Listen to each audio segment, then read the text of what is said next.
Lesifundazwe sichithe ngaphezulu kwegidi engamakhulu ayisishiyagalombili eyinhlelweni ezifana nokulungiswa kwezibhedlela kanye nokuthenga impahla yokuyivikela egciwaneni icorona.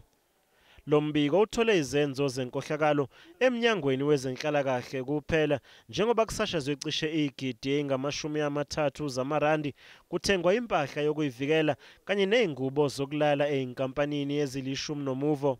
The report was just accounting on what has been spent. The Premier did make a commitment. Premier did indicate that should there be anything that is reported further that seems to be untoward, the government is going to be decisive, is going to be active. Imali engaphezulu kwegidi engama-400 zamarandi yasetshenziswa kumkhandlu dolobha waseThekwini ngenxa yesibalo esiphezulu sabantu abatheleleke nge-COVID-19.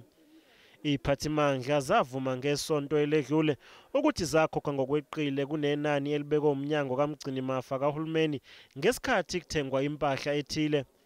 Manje sekuvulwe uphenyo kepha amaqembu aphikisayo athi awakholwa ukuthi kudalulwe yonke inkohlakalo.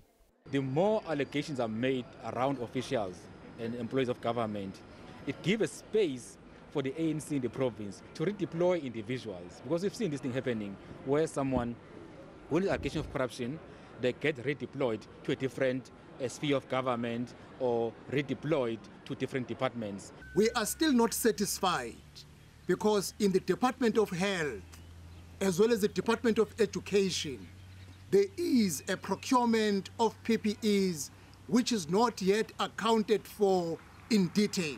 There are other departments as well, we will soon find out. For instance, the issue of ekuthengweni, where 67 million was used to allegedly house the homeless.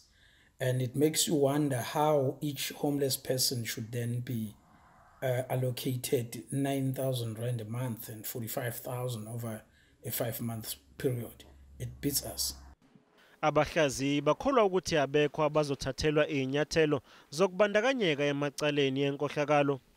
Some of those who are supposed to look after the interests of the society are themselves implicated. If you look at the PPEs, for example, as much as the Premier is right in saying that KwaZulu Natal has done fairly well, the reality of the matter is when PPEs were sent to schools, some of them could not be accounted for until a few days later when there were threats of investigation, and then suddenly those PPEs resurfaced. Uhulumeni wesifundazwe usulinde umbiko ogcwele wophiko oluphenya amacala akhethekile iSIU.